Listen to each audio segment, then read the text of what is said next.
नमस्कार दोस्तों, आप सभी लोगों का लक्ष्मी सूत्रम एस्ट्रोलॉजी चैनल में स्वागत है।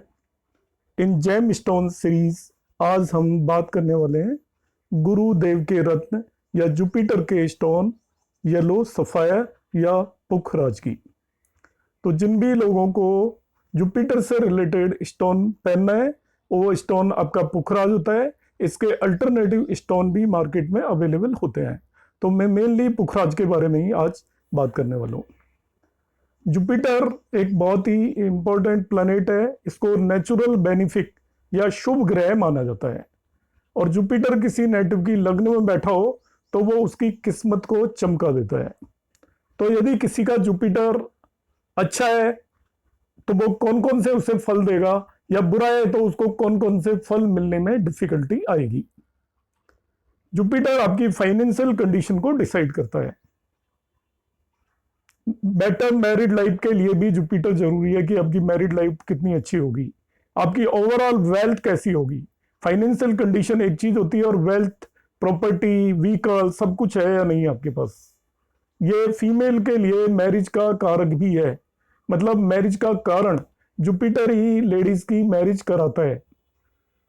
हैप्पीनेस, आपके घर के अंदर आप कितने सुखी हैं, घर के बाहर कितने सुखी हैं, परिवार में कितनी हैप्पीनेस है वो भी ये बताएगा।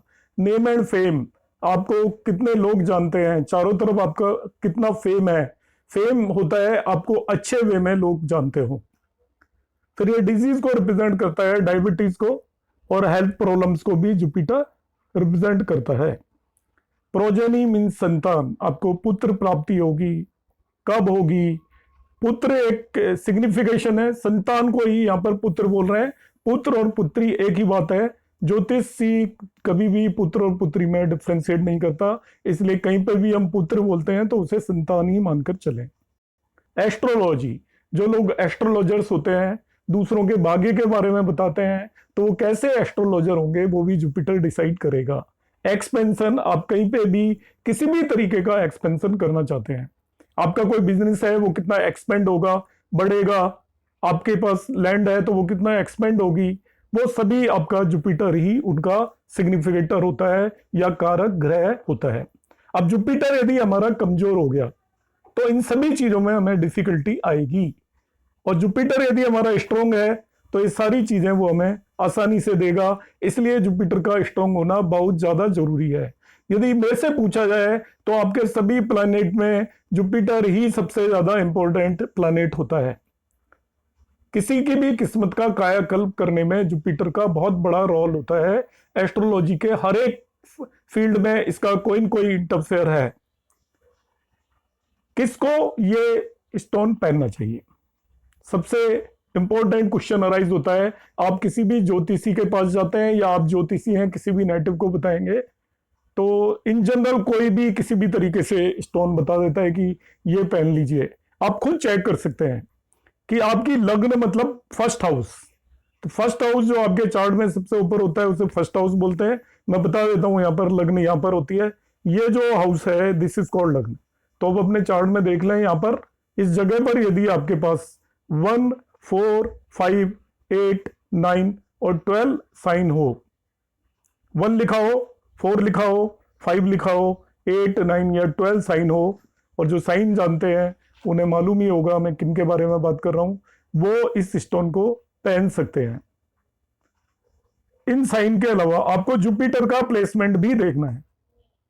जुपिटर का प्लेसमेंट आपका होना चाहिए फर्स्ट, 4, 7, 10 हाउस। यहाँ पे मैं बता देता हूँ, इस हाउस में हो, इस हाउस में हो, इस हाउस में हो, इस हाउस में हो, इस हाउस में हो, इस हाउस में हो। इन 6 प्लेसेस पर ही यदि जुपिटर प्लेस्ड है तभी आप इस स्टोन को पहने।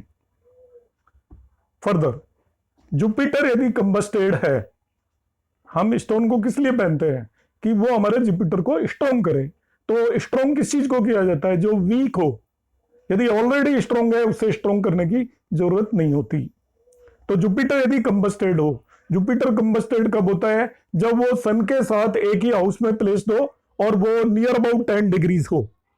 सन के साथ 10 डिग्रीज के आसपास वो रखा हो तो वो कंबस्टेड है, वीक हो जाता है, रिजल्ट देने में इनकेपेबल हो जाता है, तब हमें स्टोन पहनना चाहिए।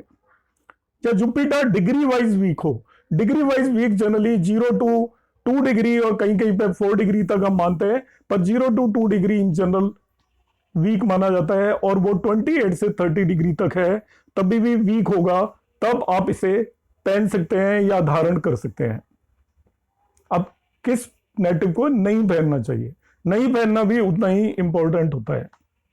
जिसकी लग्न में, मैंने अभी लग्न समझाया था, वहां पे 2, 7, 3 और 6 और 10 और 11 जो समझते हैं उन्हें वीनस के साइन में, मरकरी के साइन में और सैटर्न के साइन यदि लग्न है, उनका लग्नेश वीनस, मरकरी या सैटर्न है, उन्हें ये नहीं पहनना चाहिए।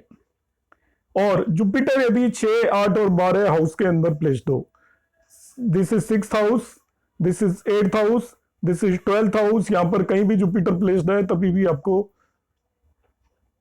ये रत्न नहीं पहनना चाहिए। जुपिटर इज डेबिलिटेटेड और एक्सोल्टेड, नीच का हो तो नीच के किसी भी ग्रह को स्ट्रॉन्ग करने की जरूरत नहीं होती, क्योंकि वो ऑलरेडी नीच का है, वो और नीच हो जाएगा तो वो आपको अच्छे रिजल्ट देने नहीं देगा, बल्कि आपका बुरा ही करेगा। इसी तरीके से जो एक्सोल्टेड है, जिसे उच्च बोलते हैं, तो जो टॉप पे बैठा है वो और ऊपर तो जा नहीं सकता, वो आपका दिमाग खराब करेगा। केवल किसी भी चीज की एक्सट्रीम अच्छी नहीं होती, आपके अंदर मजबूती है तो भी वो एक लिमिट से ज्यादा नहीं होनी चाहिए, लिमिट से ज्यादा है तो वो आपको प्रॉब्लम क्रिएट करेगी।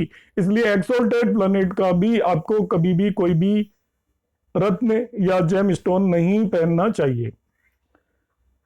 दोस्तों, यदि आप वैदिक ज्योतिष सीखने में इंटरेस्ट रखते हैं, आप मेरे वीडियोस देख रहे होंगे, मेरा एक ही ऑब्जेक्टिव है कि मैं ज़्यादा से ज़्यादा लोगों को अवेयर कर पाऊँ, तो आप मेरे चैनल को सब्सक्राइब करें और आपके जानने में जो भी एस्ट्रोलॉजी में इंटरेस्ट रखते हैं उनको इसके बारे में बताएं। ये तो मैंने बताया किसे पहनना चाहिए, किसे नहीं पहनना चाहिए। अब पहनने की क्या आपकी निटिग्रिटीज हैं, क्या क्या आपकी फॉर्मेलिटीज हैं, हमें किन किन बातों का ध्यान रखना है।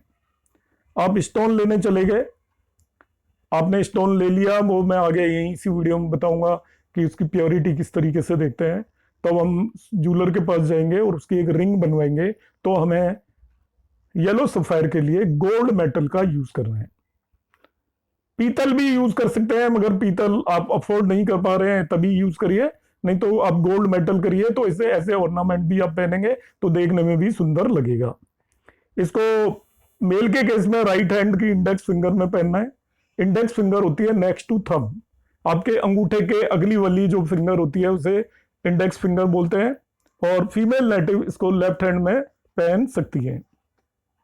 बृहस्पतिवार या थर्सडे को इसे पहनना है ड्यूरिंग नाइट, 10 से 11 बजे इसको पहनने की कोशिश करें, और शुक्ल पक्ष में ही पहनना है। कभी भी कोई भी स्टोन कृष्ण पक्ष में नहीं पहनना होता। शुक्ल पक्ष शुरू होता है अमावस्या वाले दिन से लेकर जब अगली पूर्णिमासी आए, no moon days to full moon day के बीच में आप इसे कभी भी, थर्सडे जो भी जिस भी दिन आता है उस दिन आप इसे धारण कर सकते हैं। धारण करने से पहले आपको उस रिंग को रात भर ओवरनाइट गंगा जल और काऊ मिल्क के अंदर रखना है डुबोकर। इवनिंग में आप रख देंगे, अगले दिन शाम को आपको इसे पहनना है। पहनने से पहले आपको 108 टाइम्स एक मंत्र का उच्चारण करना है, वो होगा ओम ब्रह्म बृहस्पते नमः। ओम ब्रह्म बृहस्पते नमः। यहां ब्रह्म लिखा हुआ नजर आ रहा है, ये एक्चुअली ब्रह्म है। ब्रह्म, ओम ब्रह्म बृहस्पते नमः। अब एक क्वेश्चन जो यहां रह गया था वो मैं यहां बता रहा हूं कि आपके माइंड में एक क्वेश्चन अराइज होगा कि मैं कितने वेट का स्टोन लूं, क्योंकि ये कॉस्टली होता है तो वेट भी इंपॉर्टेंट होता है। यदि आप कम वेट का ले लेते हैं तो वो उतना इफेक्टिव नहीं होगा, तो आपको वेट का ध्यान रखना है। इसका सभी स्टोन में मैं बार बार फॉर्मूला बताता हूं, आप याद कर लीजिए।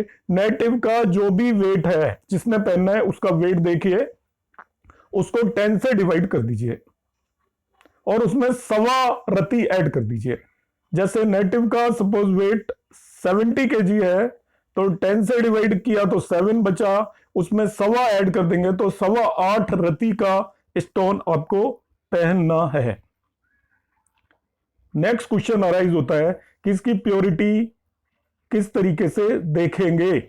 इसको ओवरनाइट यदि आप मिल्क में रख रहे हैं और इसकी शाइन इंटैक्ट रहती है, खराब नहीं होती, तो आप समझ लीजिए ये प्योर हो सकता है। यदि शाइन खराब होगी तो 100% ये इम्प्योर ही है।